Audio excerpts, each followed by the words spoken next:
Buenos días a todos, ¿cómo están? Vamos a empezar con nuestra clase de Teoría General del Proceso de hoy lunes 9 de agosto y vamos a hablar o a continuar el tema que veníamos tratando acerca de las obligaciones de los jueces. En la clase anterior estábamos mencionando precisamente estas obligaciones. Nos quedamos en la última que era la de declararse impedido en caso de amistad, enemistad, vínculos comerciales, etcétera, según como está estipulado en el Código General del Proceso. Vamos a continuar entonces con estas obligaciones y la siguiente obligación es impulsar el proceso.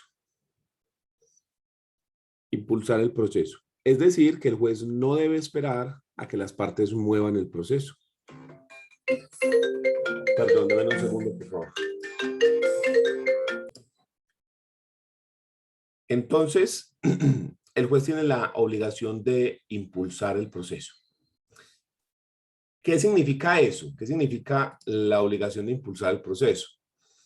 Es que el juez no debe esperar a que las partes muevan el proceso. Es su obligación agilizarlo. ¿Cómo así? En algunos procesos, a veces se quedaban esperando que la parte hiciera algo. Por ejemplo, estábamos en una sucesión y entonces realizamos la audiencia de inventarios y avalúos, donde se inventarían todos los bienes y todas las deudas que se van a repartir. Se termina esa audiencia. Y entonces las partes tenían que pedirle al juez que decretara la partición. Las partes tenían que solicitar eso. Si no, el proceso se quedaba ahí por los siglos de los siglos. Amén. Si no había ese pedido, ahí se quedaba el proceso. Ahí guardado años, décadas incluso. Entonces llegó el Código General del Proceso y dije, no, momentico. ¿Y qué es esta ridiculez? ¿Cómo se va a quedar el proceso parado? Porque no piden? Decrete la partición. 3 palabras y por eso lo vamos a dejar ahí 10 años guardados. Ridículo. Entonces usted, señor juez, usted tiene que decretar entonces la partición. Usted lo tiene que mover. Usted no puede quedar esperando a que las partes hagan algo. Nada, usted lo mueve. Y cuando lo que se necesitaba que hicieran las partes era algo totalmente indispensable, sin lo cual el proceso no pudiera continuar, por ejemplo, notificar la demanda. Si las partes no notifican la demanda, el demandante al demandado, si no se la notifica, entonces se creó una figura que se llama el desistimiento tácito. Con ese desistimiento tácito, si el juez se da cuenta de que en 3 meses la parte no ha realizado la acción que le corresponde, por ejemplo, notificar la demanda o cualquier otra, el juez lo requiere y le dice, señor demandante o señor demandado, la parte que sea, le doy 1 mes para que realice la acción que hace falta. 1 mes. So pena de declarar el desistimiento tácito del proceso. Es decir, como si hubieran retirado la demanda. Pero además, le opera una sanción de que no puede volver a presentar ese proceso hasta dentro de 6 meses. Y eso puede ser gravísimo porque los tiempos de prescripción y caducidad siguen contando. Entonces, si la persona deja perder esa oportunidad, el proceso se le puede ir, le puede haber caducado la acción o le puede haber prescrito el derecho que reclamaba. Entonces, esto es fundamental. Todo esto del desistimiento tácito y de la obligación del juez de impulsar el proceso surge de ese afán del código porque los procesos sean más rápidos. ¿Sí? Entonces se hace un estudio de qué cosas hacen que los procesos sean lentos. Una es esta, esperar a que la parte haga un acto. Entonces dijeron, listo. Entonces a eso se le pone su tate quieto también. porque es que para ellos también hay, venga a ver, le ponemos el tate quieto a esto, porque es que no es lógico que un proceso pase tanto tiempo solamente porque alguien no ha hecho algo, ¿sí? Entonces, eso es las reglas del desistimiento tácito según el Código General del Proceso. Ese desistimiento tácito está regulado en el artículo 317 del Código General del Proceso. 317. ¿Sí? Ahí es donde están esos términos, en el 317 del Código General del Proceso. Pero básicamente es esto. Entonces, el juez se obliga a impulsar el proceso. Él no puede quedarse esperando a que las partes les dé la gana de hacer algo. Si las partes no actúan, el juez actúa. Imagínense esto. Llegamos a la audiencia inicial y nadie va a la audiencia. Entonces, el juez le toca reprogramar la audiencia. En cambio, el Código General del Proceso dijo, no, señor.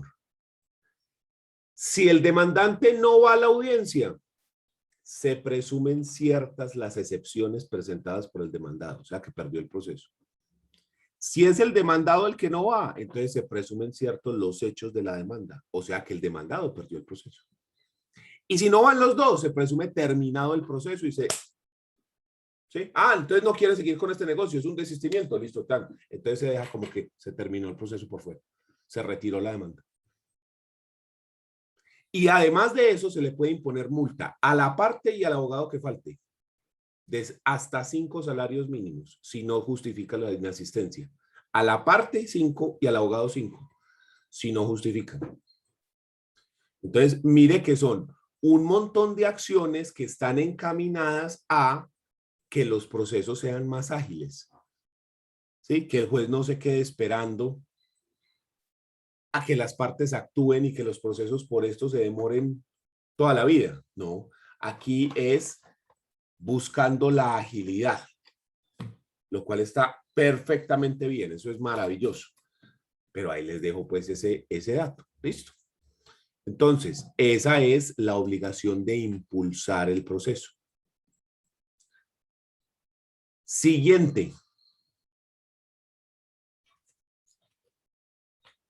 Proponer fórmulas de conciliación. Proponer fórmulas de conciliación. Obviamente, cuando dentro del proceso se realice una audiencia de conciliación. Apenas es obvio, ¿cierto? Proponer fórmulas de conciliación cuando dentro del proceso se realice una audiencia de conciliación.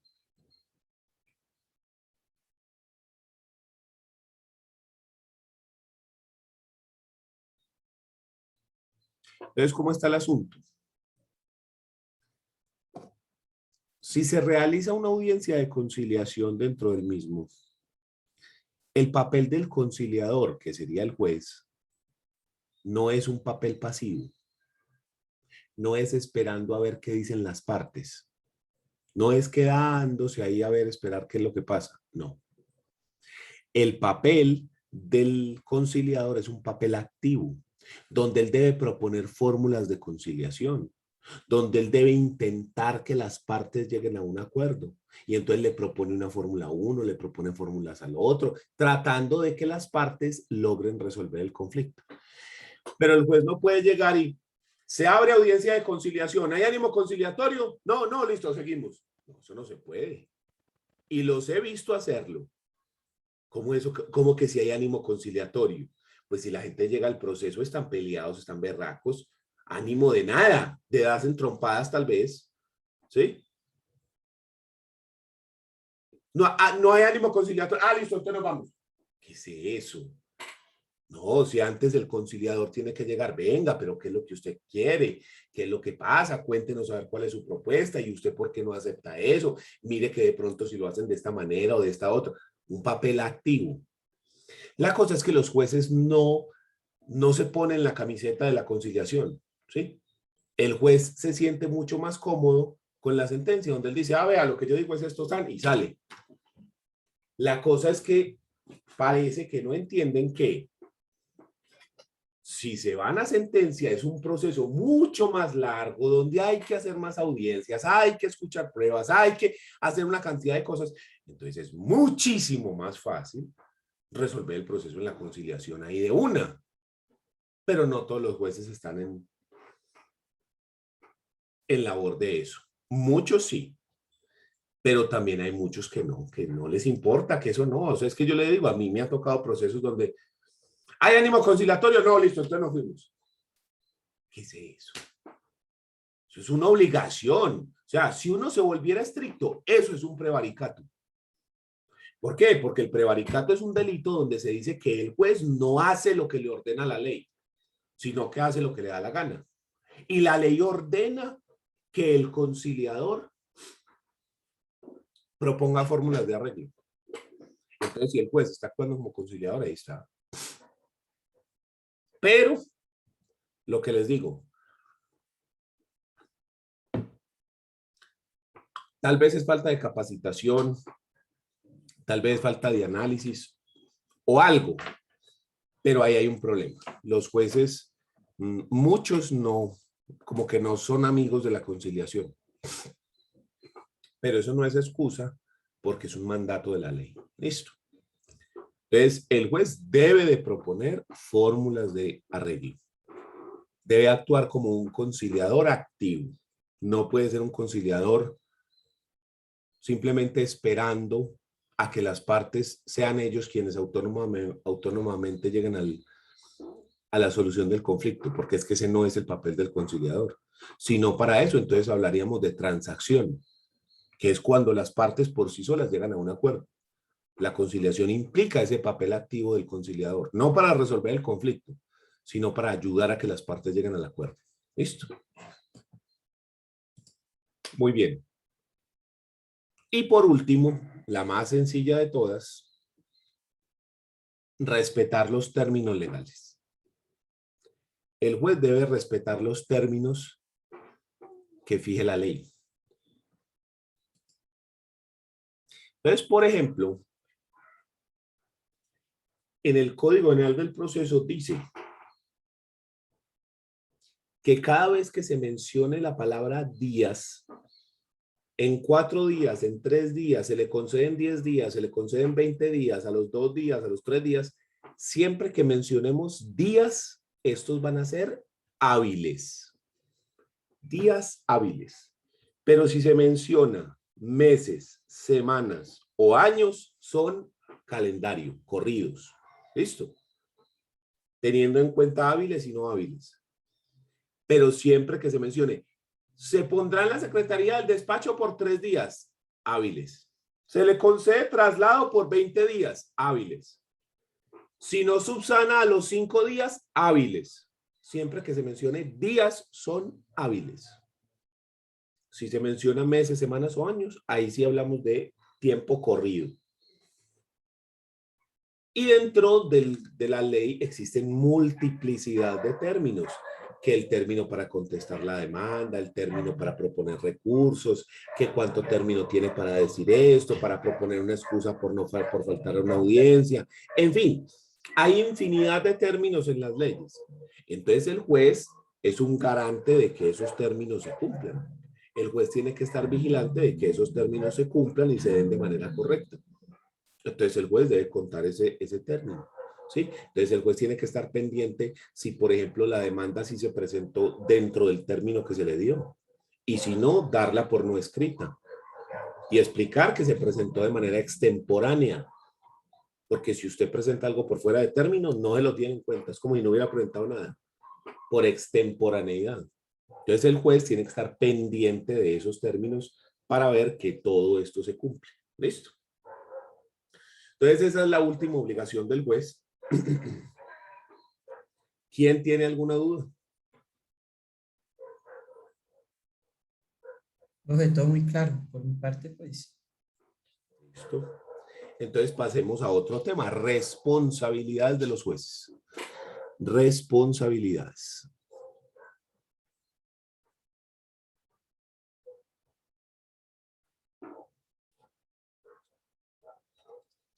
Los jueces, dentro del desempeño de sus funciones, digamos que están sometidos o están,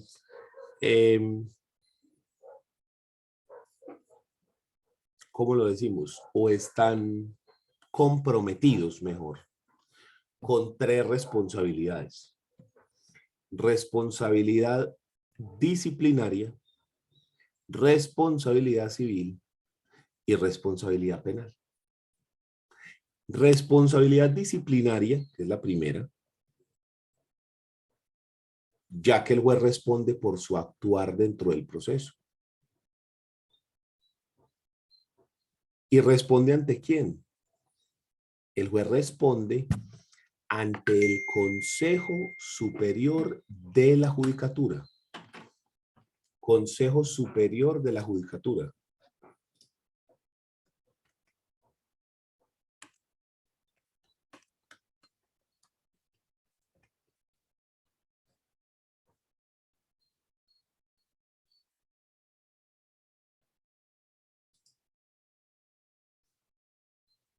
Que es la entidad encargada del gobierno y de la administración integral de la rama judicial, así como de la vigilancia del desempeño de las funciones de los abogados.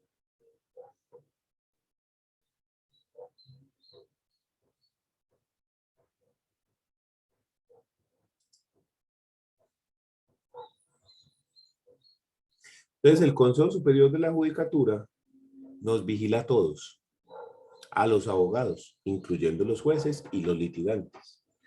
Y en caso de que se cometa alguna falla, alguna falta disciplinaria, ese Consejo Superior de la Judicatura puede sancionar a las personas que hayan cometido dicha falla.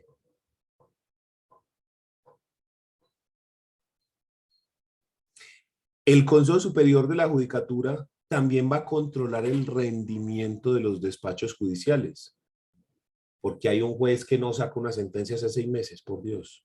¿Qué está pasando en el juzgado? ¿Qué es lo que pasa ahí? ¿Sí? Está mirando el rendimiento de los despachos judiciales. ¿Qué es lo que pasa ahí? Que no se están resolviendo los procesos. Son los que se encargan de fijar la división del territorio para efectos judiciales, es decir, que tenemos unos juzgados municipales de Medellín, municipales de Envigado, que está el tribunal de Antioquia, el tribunal de Cundinamarca, ¿sí?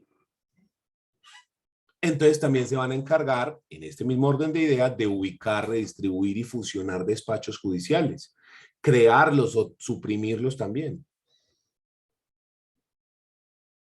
Y de trasladar cargos o fusionarlos o crear cargos dentro de las diferentes sedes.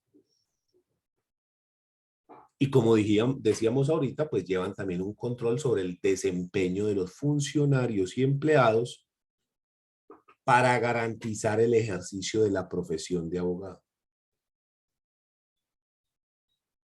Entonces, mire que ese Consejo Superior de la Judicatura tiene una función muy importante dentro de la rama judicial.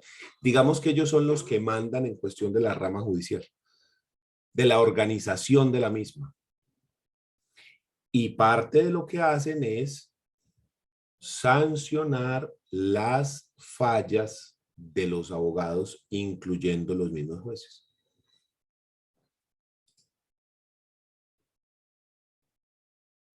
Y pueden imponer sanciones tan graves como la remoción del cargo y la cancelación de la tarjeta profesional.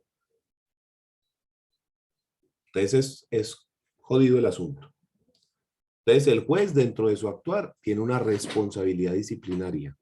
Si no actúa conforme al código disciplinario, ahí tiene su problemita. Segunda, responsabilidad civil.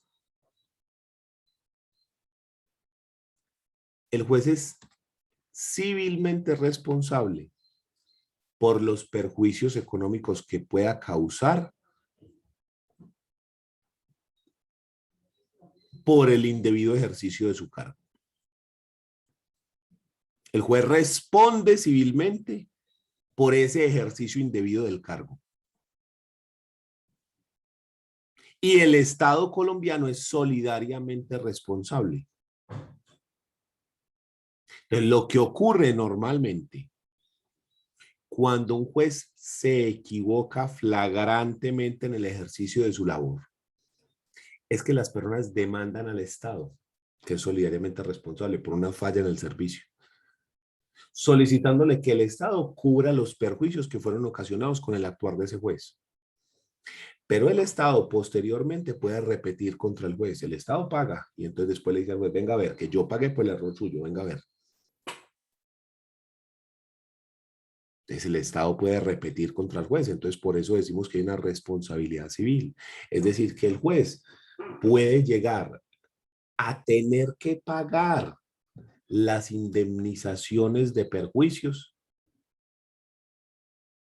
si se causan ellos mismos por errores o por su mal actuar. Siempre se demanda al Estado y después el Estado puede repetir contra el juez. Dígame.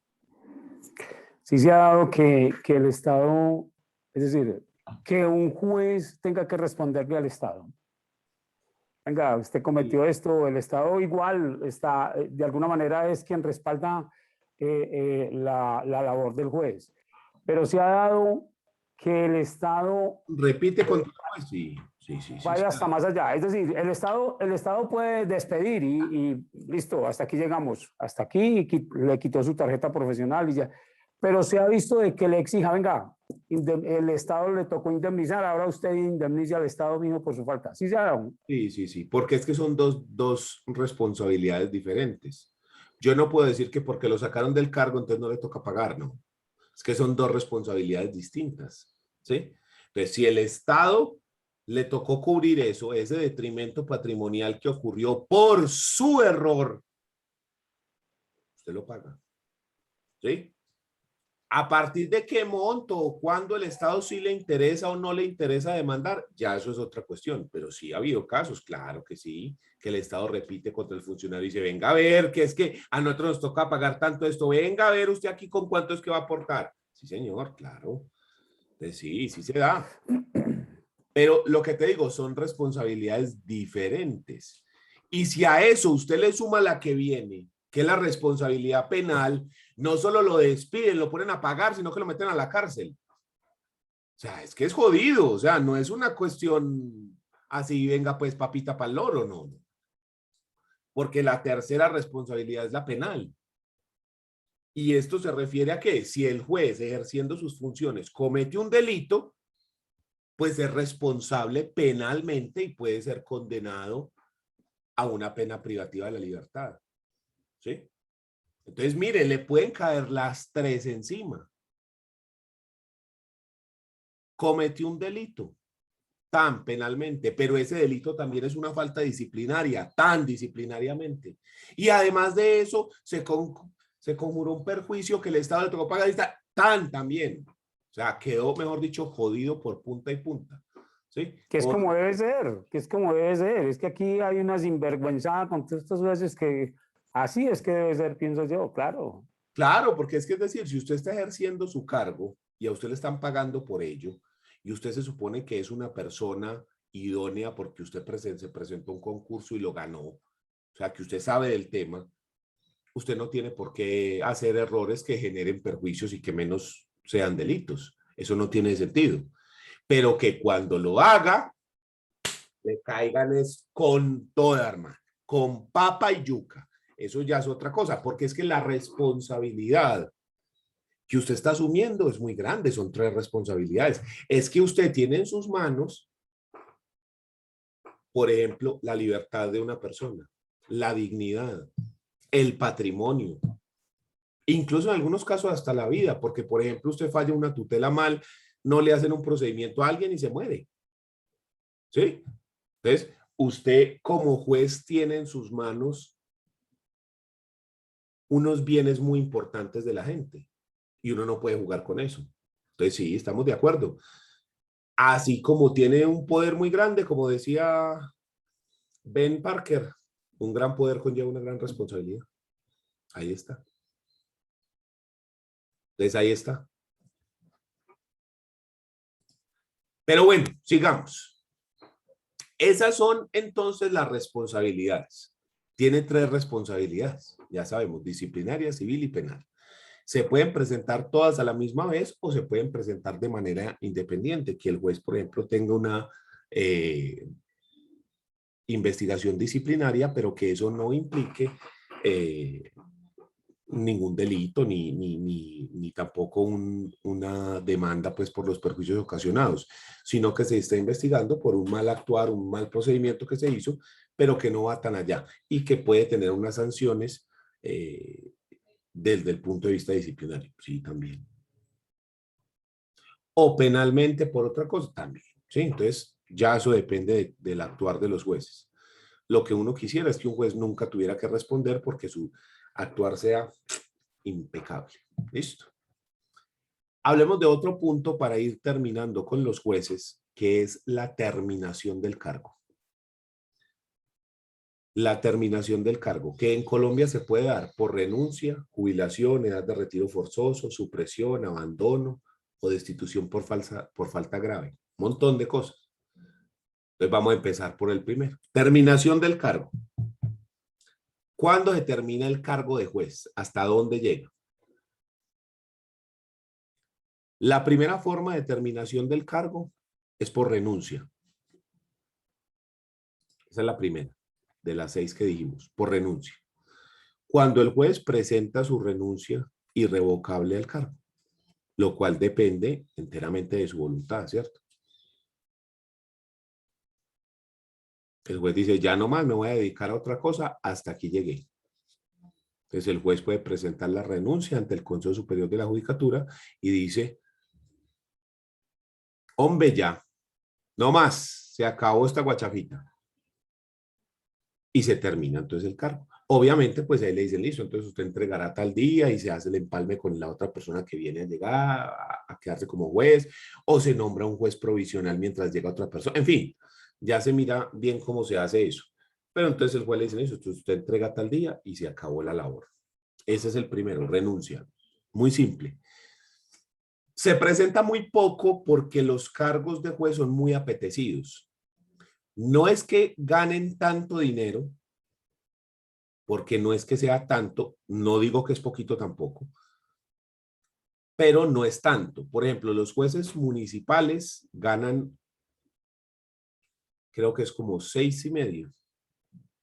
Los jueces de circuito ganan como 9, los magistrados de tribunal como 17 y los magistrados de las cortes ganan como 30 y, ¿qué es que eso? Como 37 millones de pesos. Entonces, mire que los primeros, que no es un sueldo malo, porque ganase usted como 6,5, 7 millones de pesos, no es un mal sueldo, es un muy buen sueldo, pero tampoco es que sea pues una cosa que ya usted trabajó 2 meses como juez y ya se la hizo, no, tampoco. Un sueldo bien. Y el de los circuitos 9, también un sueldo muy bueno, pero mire el brinco que eso se pega hasta los tribunales, que son como 17, 18 millones de pesos mensuales. O sea, el doble básicamente. Pero no el doble del municipal al circuito. Entonces uno dice, uy, ese sí está muy bueno. Ese sí está muy, muy sabroso, porque yo no sé ustedes, pero yo con 15, uno hace cositas. 15 al mes, hace uno cositas interesantes, me parece a mí. Y si a eso usted ya se sube hasta la corte, uno ganase 37, creo que es millones de pesos al mes. Yo creo que sí alcanza para uno comprar como empanadas y gaseosa. Ave María. Le da uno para mercar el éxito. Ya no tiene que ir a mercar a la plaza. Es más, le da Tanto para es mercar. así, tanto es así que mire la dificultad para que un bendito magistrado de estas cortes se vaya. Yo no sé si ya se fue el que estaba, ahí está todavía un señor, por Dios, pero eso no es falta de ética en un funcionario y máxime cuando es un magistrado. Como yo me atornillo aquí, aquí me quedo y bueno, y todo el mundo callado y nadie dice nada. Siempre y cuando usted esté cumpliendo con lo que dice la ley, no tiene problema, ¿sí? pero ya enseguida vemos las otras. Pero sí, o sea, ¿por qué se pasa eso? ¿Por qué pasa eso que hay personas que, o sea, que casi nunca se ve la renuncia por eso? Porque los sueldos son buenos, ¿sí? Sobre todo los de los últimos dos son sueldos muy buenos. Los de los primeros no tanto, pero los de los últimos dos sí son unos sueldos muy buenos. Entonces, por eso se da que esa gente no se queda. Y si además del sueldo, usted tiene las otras gabelas, porque no son solo 37 millones de pesos al mes, ¿sí? Sino que además a usted le ponen carro blindado, le ponen escolta, le ponen todo un juzgado que trabaja para usted con un montón de gente, ¿sí? Lo llaman a televisión, le sacan, hombre, hombre. Entonces eso es una cantidad de cosas. Pero miremos el segundo y se van dando cuenta de otras cosas. Segundo, por jubilación. Este sí se da más. Y es que las personas que están desempeñando los cargos se jubilan. Y entonces se retiran ya. Dicen, hombre, ya me voy a jubilar, a pasar bueno. Entonces, hasta aquí llegamos. Pero muchos de ellos, hasta que no les sale su jubilación, no se van, ¿cierto? Porque como en la jubilación depende del sueldo, entonces les interesa tener ese sueldo el mayor tiempo posible. Es más, por eso es que hubo una mafia, que eso se volvió un escándalo el berraco, y lo pillaron y eso se armó un zaperoco, y eso metieron a la cárcel un montón de gente, que se llamaba, ¿cómo era? El cartel de la pensión, el carrusel de las pensiones, algo así. ¿Qué era lo que pasaba? Resulta que yo era, digamos, auxiliar de algún magistrado de la Corte Suprema de Justicia. Los auxiliares no ganan tan bien como los magistrados, obviamente, ¿sí? Entonces, ¿qué pasa? Yo como auxiliar ya estaba muy viejito, me faltaban unos 5 años para jubilarme. Y entonces me proponían como magistrado para que yo quedara ese último tiempo con la pensión. Pero obviamente para que me propongan a mí y que yo quede y cotizar ese último tiempo con esa pensión, pues obviamente sí había que, ¿cierto? Ah, es que usted lo van a Profe, con tal pensión. a los jueces también les toca cotizar 2 años para sostener ese sueldo y quedar con esa pensión. A los jueces les toca cotizar lo mismo que a todo mundo. Ah, listo. Eso no son como el presidente que juro que voy a ser presidente, y ya, pensión vitalicia. No, ve, ojalá. A mí me gustaría ser presidente, nada más para llegar y ponerme aquí la banderita. Listo, a ver, ¿dónde es que está la carta de renuncia? Chao, nos fuimos, hey, todo bien, se cuidan. Sí, porque ya, pensión vitalicia. Los magistrados no, eso sí les toca trabajar igual, ¿cierto? Y entonces, ¿qué ¿Y de pasa? cuánto más o menos, Trabaja un profe? tiempo, o sea, si el magistrado trabaja un tiempo y después se va y sigue trabajando y se jubila a los años, entonces se tiene en cuenta pues todos esos ingresos para la jubilación, igual que todas las personas, ¿sí? Donde se mira cuánto es lo que cotizaba, cuál era su salario, que en los últimos tanto tiempo, todas esas cosas que se hacen pues para la jubilación. Entonces eso lo pillan. Y metieron... Evelyn preguntaba algo, profe. ¿Qué era? Ah, que más o menos como cuánto es lo que usted estaba diciendo, lo de la vitalicia, lo de la función vitalicia. Al presidente se gana lo mismo. Lo mismo.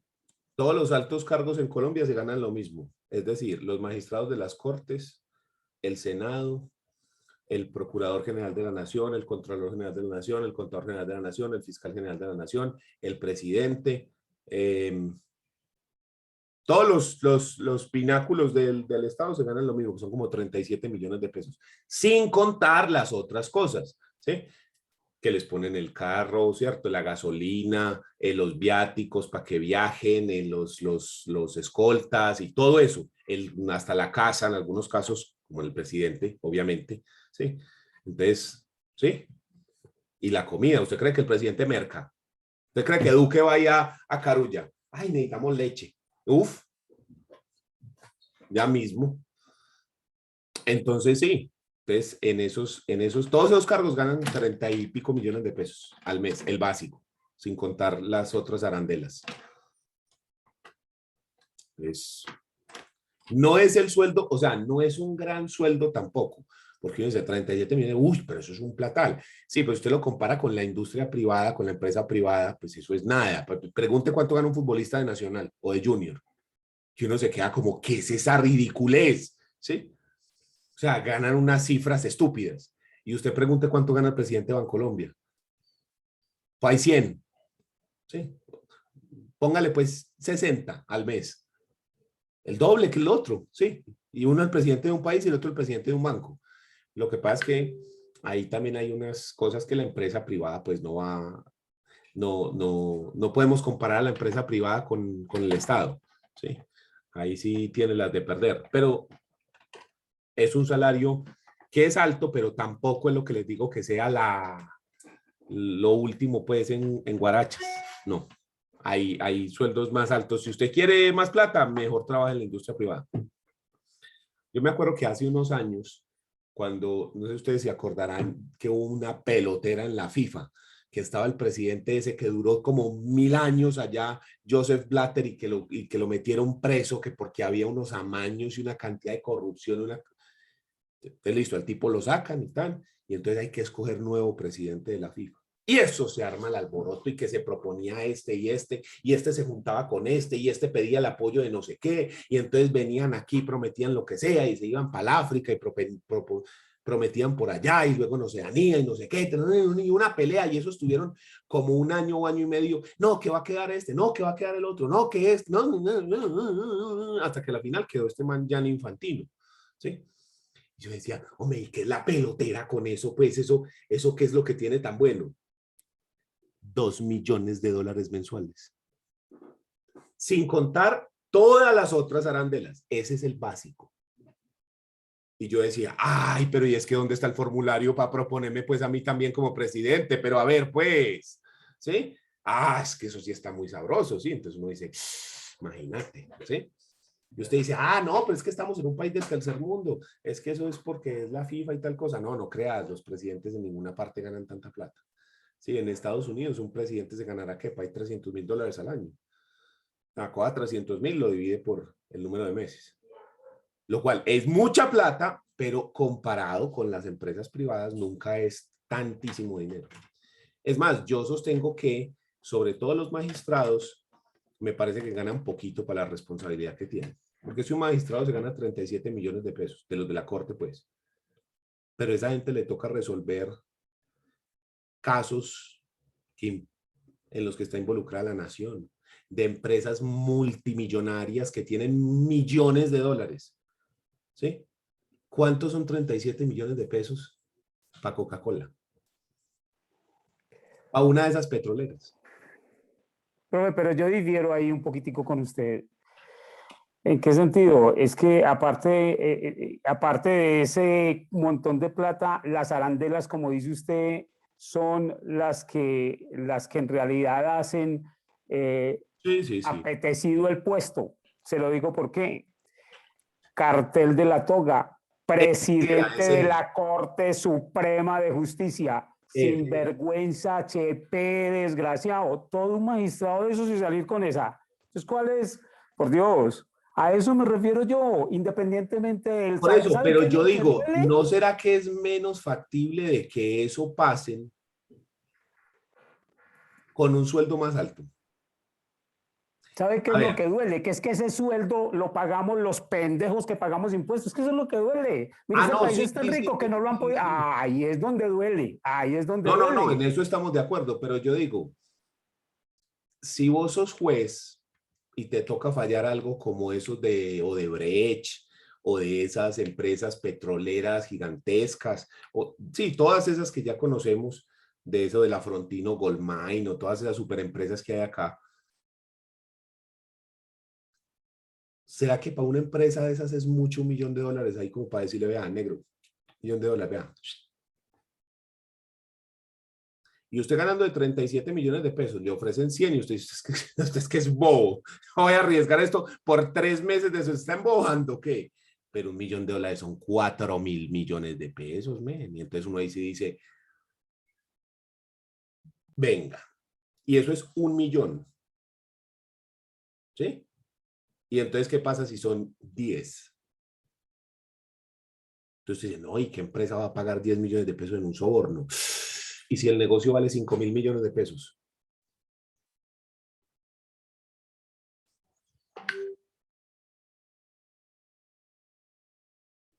$5.000 millones, pues, no de pesos. Porque eso fue lo que costó, por ejemplo, la refinería de Reficar. Eso fue lo que costó la reforma de Reficar. $5.000 millones. ¿Sí? Entonces, Deje así más bien. entonces, por eso es que yo digo, hombre, no era que de pronto es que ganan muy poquito. No será. Sobre todo comparado, pues, con la empresa privada. Porque los gerentes de las grandes empresas, todos ganan más de 50 millones de pesos al mes. Entonces uno dice, ¿no será que es que el salario de esos, no de los congresistas, de esos, los jueces, no de los congresistas, no me mezcle otras cosas, que esos deberían trabajar es gratis, ¿sí? Pero esa es otra cosa. ¿Sí? Yo digo es del juez. Además de que debería ser escogido por concurso, pues, pero eso ya es una discusión que ya tuvimos. Sí, sí, sí, sí. Sí, entonces yo, sinceramente, yo sí digo, a mí me parece que ese salario es muy bajito, el de esos manes, no el del presidente, no el del Congreso, no me metas a otra gente, que esos otros son otro paseo muy diferente. ¿Sí? Ya. Pero esos, yo sí creo que esos sí ganan poquito, ¿sabes? Obviamente, sí, en un mundo ideal para mí, esa gente sería por concurso y yo les pagaría no menos de 50 al mes, yo. O sea, pagaría una cosa, un salario tan bueno, que sea algo tan aspiracional, que sea algo como el llegar a la utopía, de forma de que si algún día llegase a ver alguna propuesta de soborno, la persona simplemente dijera, no, yo no voy a arriesgar esto que tengo por esta chichigua, no jodas. ¿Sí?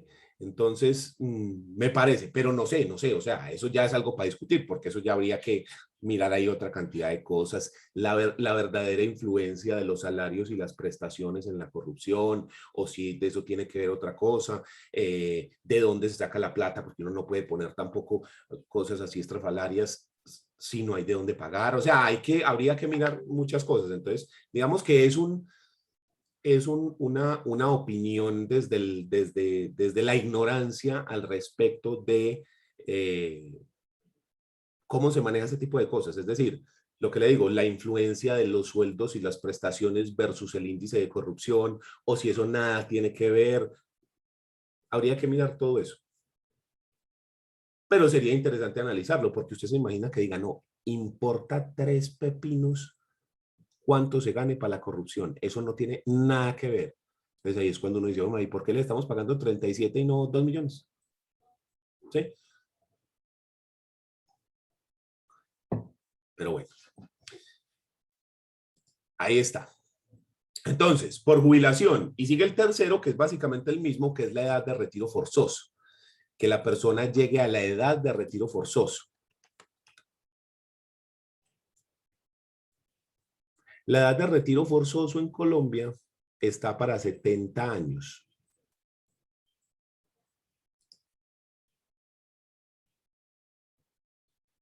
En la ley 1821 de 2016. Que una vez cumplidos los 70, se causará el retiro inmediato del cargo. Por ejemplo, yo no estoy de acuerdo con esa edad. ¿Por qué? Porque la edad presupone algo que me parece que no se debe analizar. Es decir, usted cumple 70 y se transforma inmediatamente en un mueble. Deja de ser un gran pensador, deja de ser un estudioso del derecho y se vuelve en una silla como esa. Sí, ya no sirve para ser juez, ni ningún cargo público. Profe, esa aplica para hombres y mujeres, 70 años. Gracias. Para cargos públicos, obviamente. ¿Sí? Entonces uno dice, pero espérate, ¿y no habrá gente así muy tesa de más de 70 años? Entonces, no sé, yo con eso no estoy como muy de acuerdo. No, que es que eso es para darle entonces cabida a las nuevas generaciones y que haya un relevo y que se vayan a descansar y no sé qué. pero yo pienso que cargos, por ejemplo, como los magistrados de las altas cortes, volvemos a lo mismo, no debería ser la gente con más experiencia, la gente más tesa, y tienden a ser las personas de más años, porque son los que más cosas han vivido. Entonces no sé, a mí siempre me ha dejado como con mal sabor de boca lo de la edad de retiro forzoso, como que no me convence del todo, pero así es. Entonces usted cumple 70 y ya no puede ser ni notario, ni juez, ni nada público, pues te lo sacan, listo. Entonces a los 70, pero esta edad no se aplicará, dice la misma ley, a los funcionarios de elección popular, o sea, como al presidente, ni a los que están ni a los que están mencionados en el artículo primero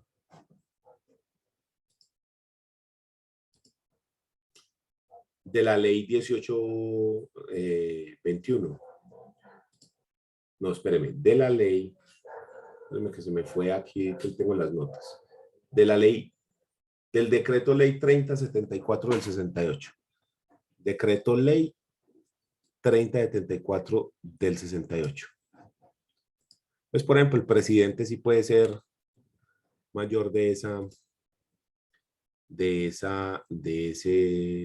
edad.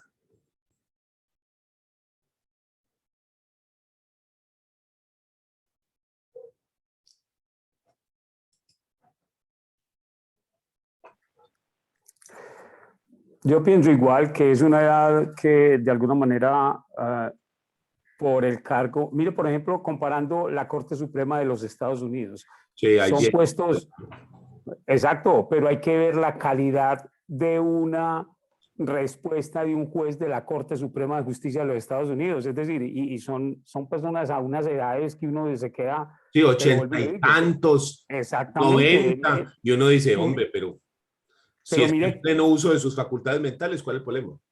por eso, y mire la calidad de sentencias, que nos falta mucho para llegar hasta allá, comparando pues un juez común y silvestre de los Estados Unidos comparado a un juez de aquí, que aquí les dio por copiar para dar resoluciones de sentencias. Aquí nos falta mucho, hombre. No, pero Da ¿sabes, gusto sabes leerlo. dónde sí uno dice que sí estamos a la altura en la Corte Constitucional? No siempre, no siempre, ¿sí? Pero la mayoría de las veces en la Corte Constitucional uno sí ve unas sentencias que incluso las admiran y las analizan en otros países de acá de América. A mí me ha tocado cuando he estado en conferencias con gente de Perú, de Nicaragua, en fin, que nos hablan de la Corte Constitucional colombiana, que la tienen como un referente, la estudian en clase, sentencias y cosas, porque la calidad de algunas sentencias, no todas obviamente, porque no falta cuando a veces la Corte se tropieza en su propia toga y se dan la trompa, ¿sí? Eso pasa, pero sí tenemos unas sentencias que son una berraquera. Entonces tampoco, no creas que uno a veces piensa que está en el peor lugar, pero no, pero muchas veces no, ¿sí? Hombre, sí hay unas diferencias muy grandes, pero hay otras veces que no. Ok. Este señor Gaviria me le quito el sombrero. Ese señor, por Sí. Dios. Bueno, por ahí de pronto, ok, Por eso le digo, o eso sea, serían mire, si no excepciones. está, es que uno muchas veces que piensa que es el de la cola, pero Ok. tampoco. Entonces, sí, pero mira que uno muchas veces, o sea, tiene esa impresión y cuando se pone a mirar y cuando se pone a analizar las cosas, uno dice, ¿cómo así? Es que tiré esto al piso y la perrita mía estaba afuera y la dejaron entrar porque se echó aquí en la pieza. Y la entraron y se dedicó pues es que a masticar esto como si fuera mi triturador personal. Véala, es esta. Oli.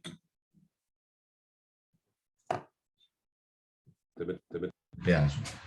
Esa perrita. Ahí donde la ven, sabe más derecho que ustedes, muchachos. No se pierde una clase, vea. Esa sabe más derecho. Esa, yo creo que le compite a Carlos Gaviria, así de Gaviria. Esa sabe más derecho que nosotros. Porque esa sabe todas las clases, vea, no se las pierde. Esa es una tesa. No, pero sí, la verdad es eso, que uno se pone a analizar muchas veces y a hacer unos comparativos y uno a veces piensa que está más atrás en la cola, sí, que uno es de los del final.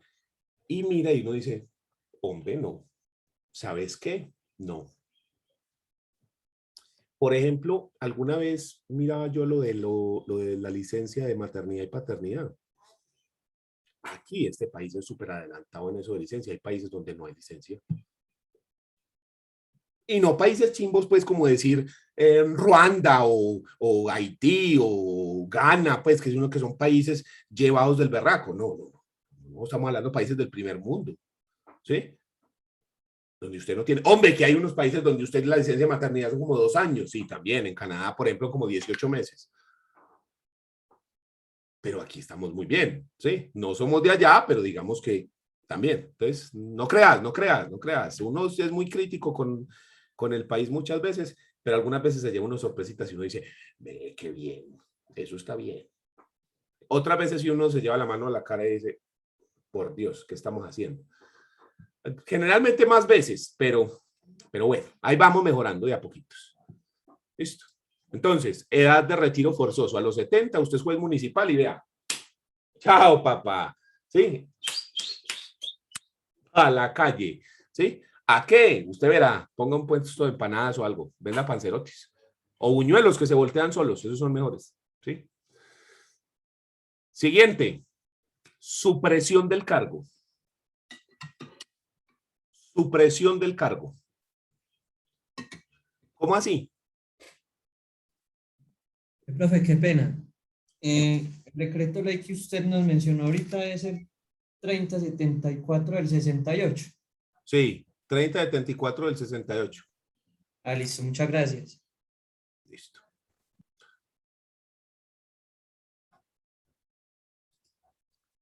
Entonces, supresión del cargo, ¿cómo funciona esto? Algunas veces, sobre todo por cuestiones presupuestales, pero puede haber otras, hay cargos que se suprimen.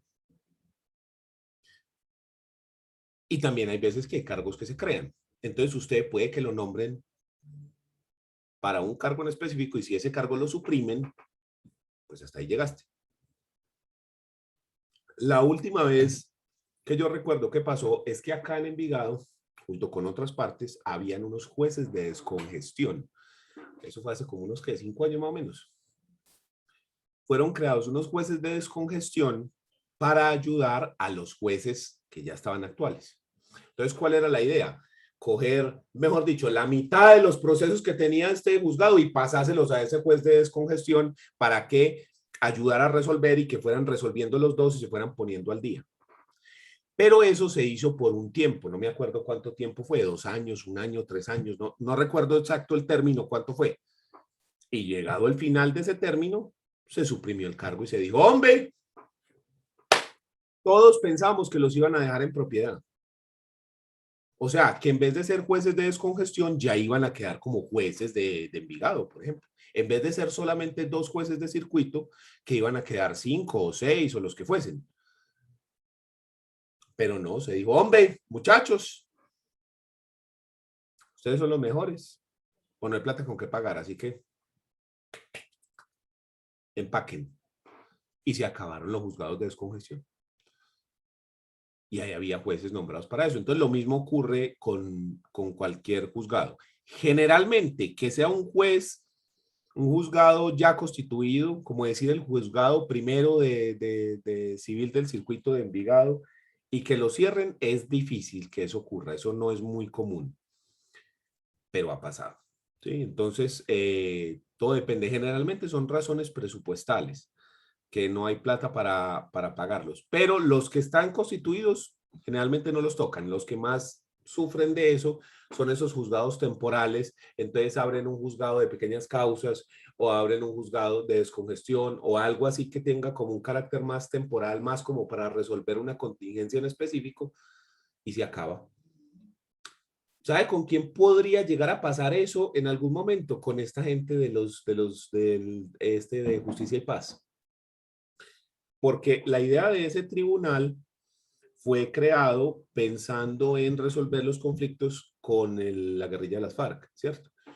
Vamos a suponer que en 5 años, 10 años, 20 años, 30 años, cuando ya se acaben esos procesos, pues ya no tendría ese juzgado función. Entonces, chao. A menos de que se le den funciones para que sea como tribunal de problemas de conflicto o algo así, que todo lo que sea relacionado a conflicto interno armado, como por ejemplo con otras guerrillas, ELN, AUC, Clan del Golfo o similares, que todo cayese en ese tema, y entonces que digamos que quede ya instituido como un juzgado para eso. Pero la verdad yo creo que más bien lo que se va a hacer en unos años, no ya, pero en unos años, es desmantelar ese juzgado, desmantelar esos tribunales y de pronto meterlos como a la rama, a la Corte Suprema de Justicia. De pronto, pero si yo creo, se acaba. Contame.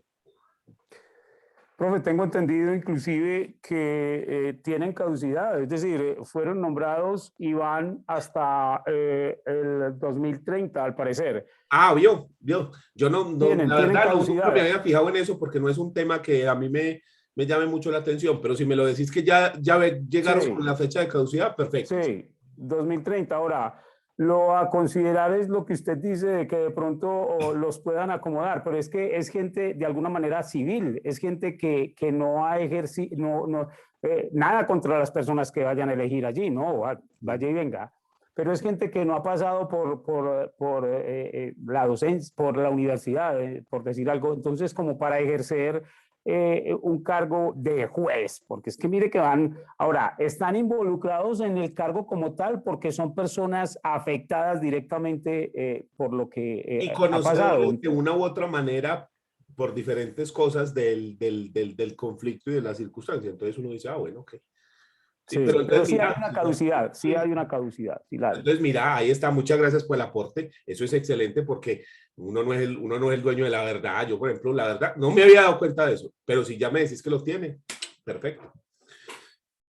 Entonces, ¿qué puede pasar llegados al 2030? Que estamos allí, pues eso es allí. Eso pasan 2 días y llegamos al 2030, pues el tiempo va. Entonces, ¿qué puede pasar? Primero, llegamos al 2030 y dicen, bueno, muchachos, hombre, un placer, muy bacano, fue todo muy chévere, nos quedarán el recuerdo, hasta luego.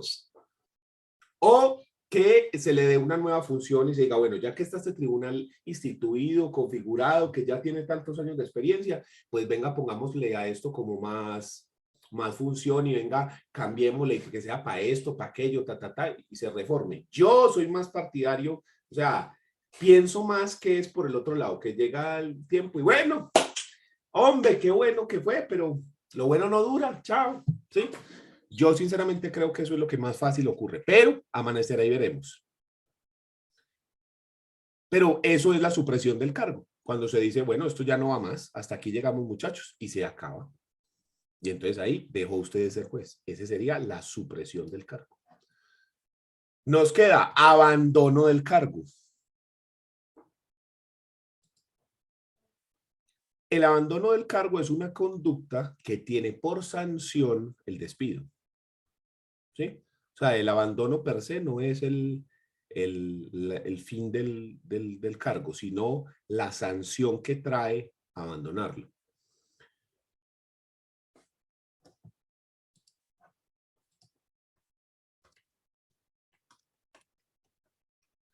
Entonces, el abandono del cargo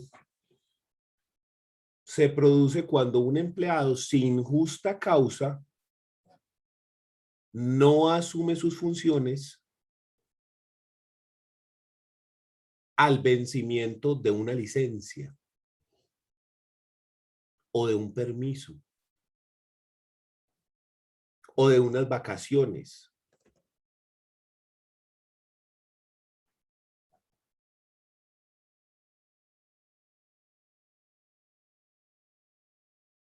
Dentro de los 30 días siguientes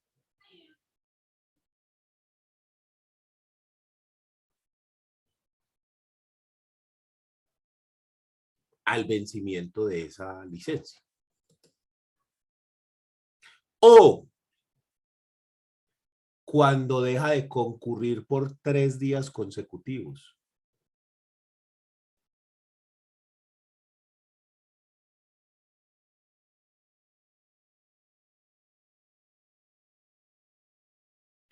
cuando no concurra al trabajo antes de serle concedida una autorización para separarse del servicio o en caso de renuncia. Por ejemplo, usted presenta su renuncia y usted dice, mi renuncia irrevocable, le dicen, está bien, usted entrega el 30 de agosto y usted no vuelve. Y eso es importante porque eso lleva unas sanciones y eso afecta la parte salarial y la parte disciplinaria y una cantidad de cosas. Entonces, si a usted se le acepta la renuncia o si se va a jubilar o algo, pues usted tiene una fecha en la cual tiene que entregar el cargo. Si usted no vuelve antes de que se cumpla esa fecha, estamos hablando de abandono del cargo y eso tiene unas sanciones importantes. ¿Listo?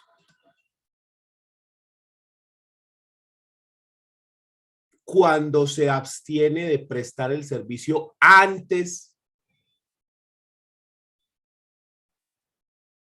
de asumir el cargo.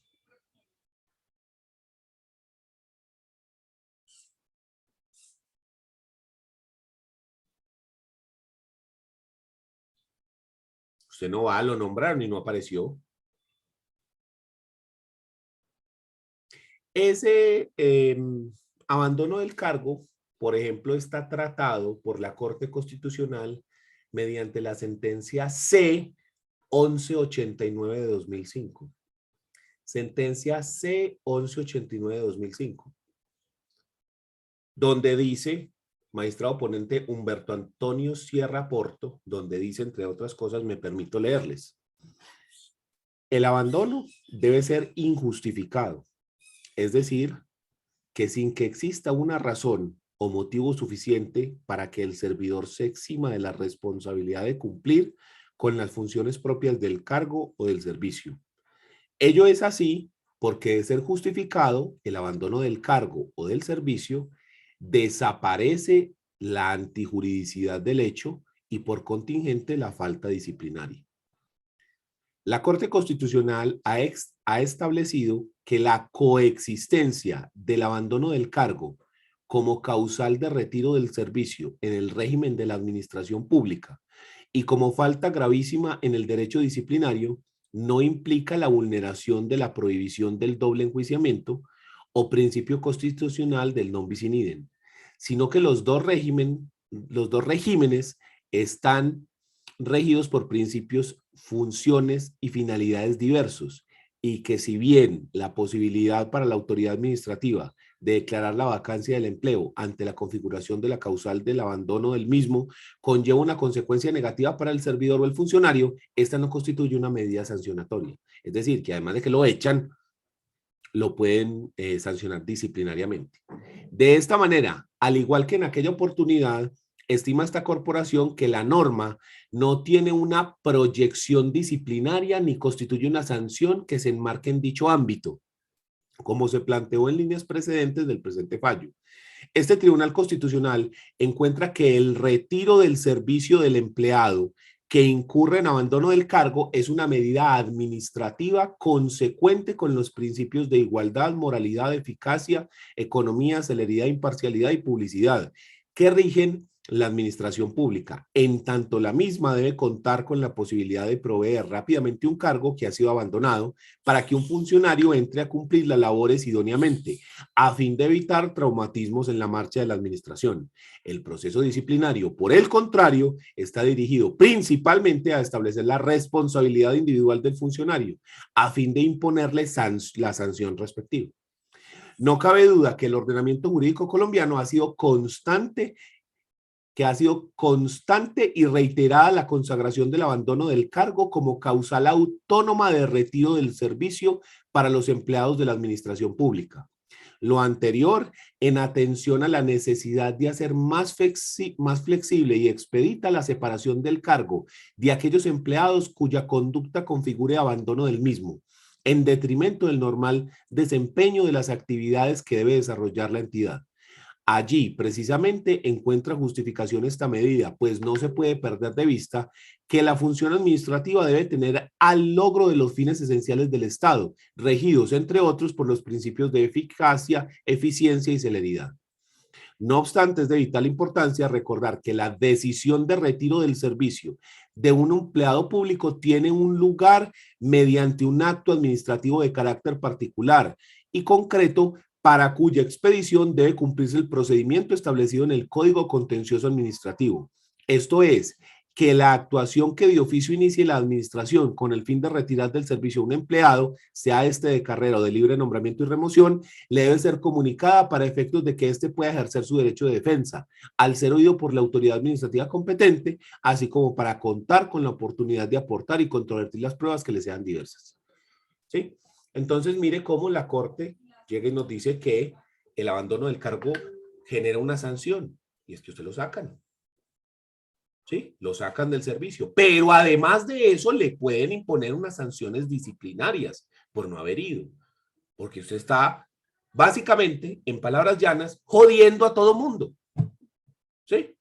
Entonces a usted lo pueden sancionar por ello. Y que eso no es una doble sanción. Lo que les decía ahorita de que los jueces tienen responsabilidad disciplinaria, responsabilidad civil e incluso responsabilidad penal. Y si lo llevamos a este caso, también podemos hablar que responsabilidad laboral, en el sentido de que usted la embarra y lo sacan. ¿Sí?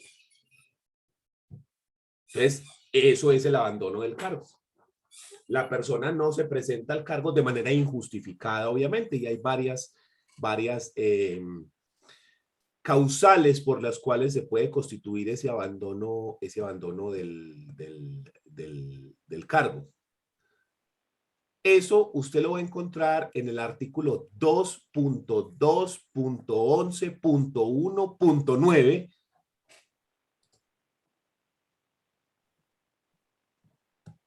2.2.1.11.9 del decreto 1083 de 2015. 1083 de 2015. Por cierto, yo odio con todo mi ser las normas que tienen esa numeración.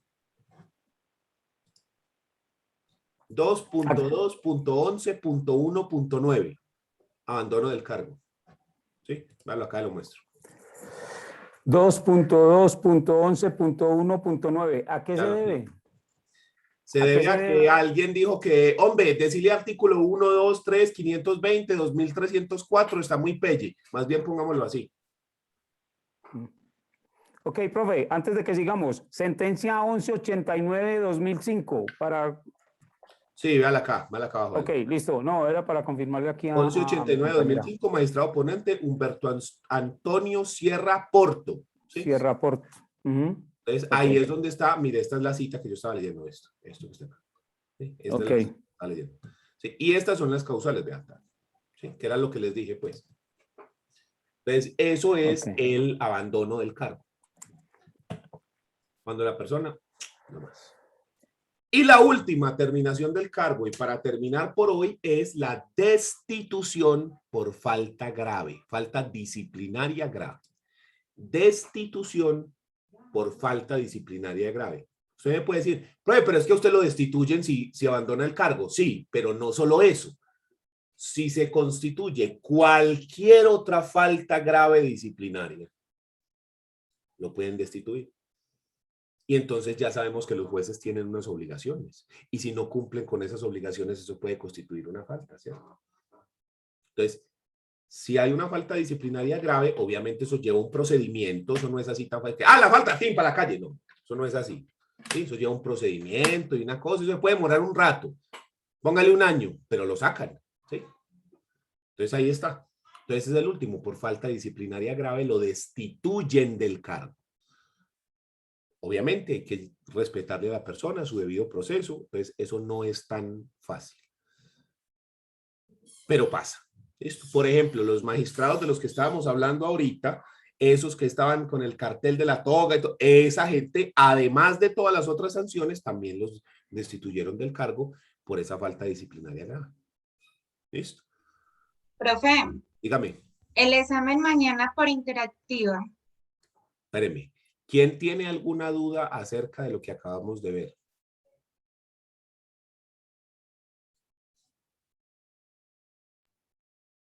Todo bien. Muy bien. Entonces dejamos así y en la próxima clase continuamos con ese tema.